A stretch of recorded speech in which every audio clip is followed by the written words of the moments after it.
My parents expected me to pay off my spoiled sister's debt.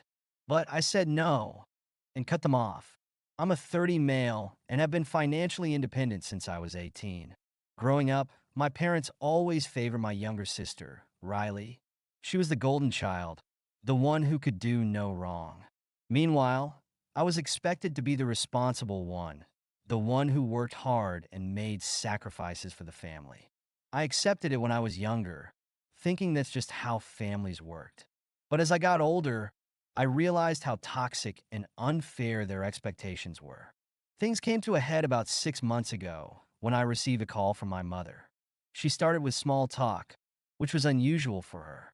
Normally, she only called me when she needed something. I braced myself, knowing that whatever was coming wasn't good. "Your sister is in trouble," she said, her voice dripping with urgency. I sighed. "What kind of trouble?" "She's racked up some debt," my mother admitted. "A lot of debt. How much are we talking about?" I asked, already dreading the answer.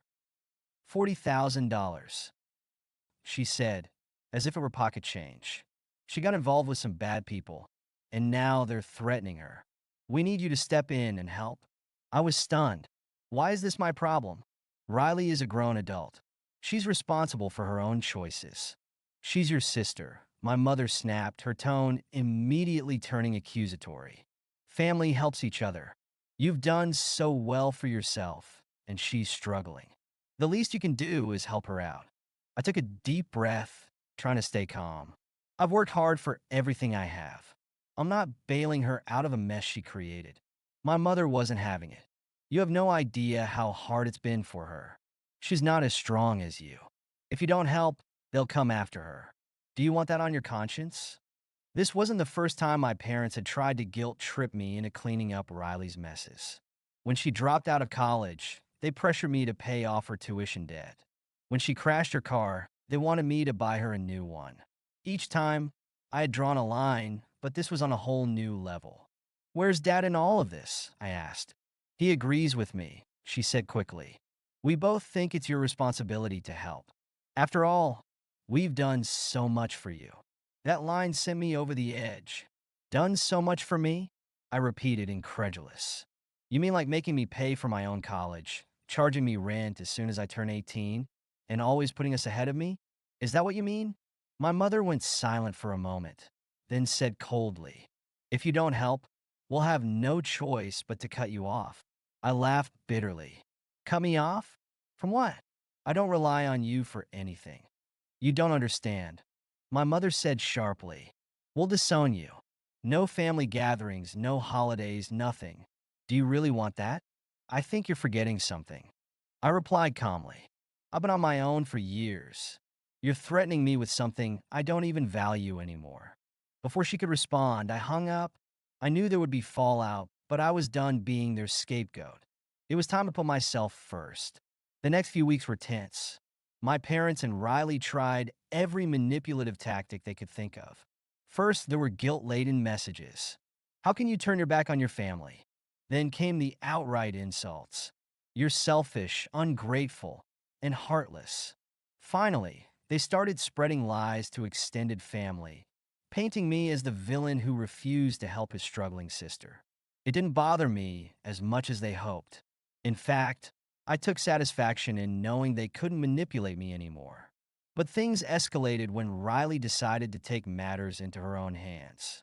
One day, I got a call from my bank. Someone had tried to access my accounts using forged documents.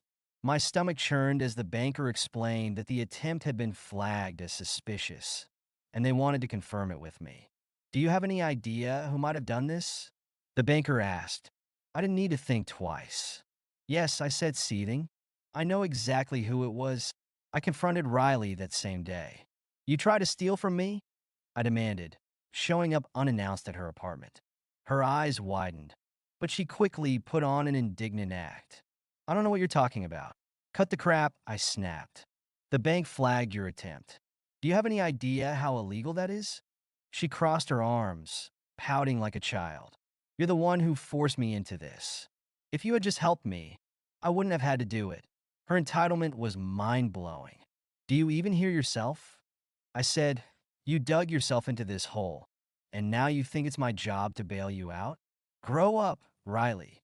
She glared at me, then said something that made my blood boil. Mom and Dad said you'd never let me struggle. They told me you'd come around if I pushed hard enough. It was clear that my parents were enabling her behavior. They had always coddled her, and now they were complicit in her attempts to steal from me. I left her apartment without another word, but my resolve to cut them out of my life grew stronger. The final straw came a week later when my parents showed up at my door. They didn't call or text, just appeared uninvited. I opened the door to find my mother looking indignant and my father standing silently behind her. "This has gone far enough," my mother said, pushing past me into the house. "We need to talk." I crossed my arms and leaned against the wall. "I think everything that needs to be said has already been said." "No," she snapped. "You need to stop this nonsense and take responsibility for your family. Riley is your sister, and you owe it to her to help." "I owe her nothing," I said firmly, "and you need to stop enabling her. She's an adult who needs to face the consequences of her actions." My father, who had been silent until now, finally spoke up. "You're being unreasonable. Do you think we like asking you for help? This is about family loyalty." "No," I said, my voice rising. "This is about you always putting Riley first, no matter how much she screws up. It's about you treating me like a walking ATM while she gets a free pass for everything. I'm done with it." My mother's face turned red. "Fine," she spat. "If you want to act like this, don't expect us to be there for you when you need us." "I've never needed you," I replied coldly. "And after this, I never will." I walked to the door and held it open. "You can leave now." They left, but not without a parting shot. My mother turned back and said, "You'll regret this. Family is everything, and you're throwing it away." "Family isn't supposed to treat you like this," I said quietly before shutting the door in her face. Over the next few weeks, I blocked their numbers and cut off all contact. I told mutual friends and extended family what had happened, providing proof of Riley's attempted fraud.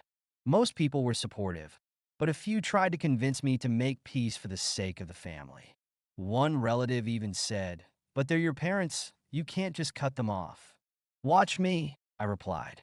I wasn't going to let guilt or societal expectations drag me back into their toxicity. Riley predictably spiraled further. Without my financial support, she had to face her creditors alone. I heard through the grapevine that she had to sell her car and move out of her apartment. My parents, meanwhile, continued to badmouth me to anyone who would listen, but their lies carried little weight once people learned the full story. Months passed, and I felt a sense of peace I hadn't experienced in years. Cutting off my parents and Riley was the hardest decision I'd ever made, but it was also the most liberating. For once, I wasn't weighed down by their endless demands or manipulative tactics. I could focus on myself, my career, and my future. But then, just as I thought the drama was over, my parents tried one last desperate move. I received a letter in the mail from a lawyer claiming that they were considering legal action against me. Their claim? That I had a moral obligation to support the family and pay Riley's debts. It was laughable, but it also showed how far they were willing to go to exploit me. I forwarded the letter to my own lawyer, who assured me they had no legal grounds for their claims. "Let them try," he said with a chuckle. "They'll embarrass themselves in court." Sure enough, nothing came of their threat. But it was a reminder of how toxic they were, and it only reinforced my decision to go no contact. They had burned every bridge, and there was no coming back from that.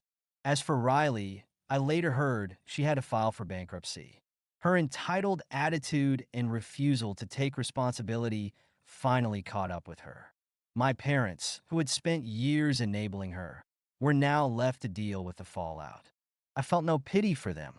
They had made their choices, and now they were living with the consequences.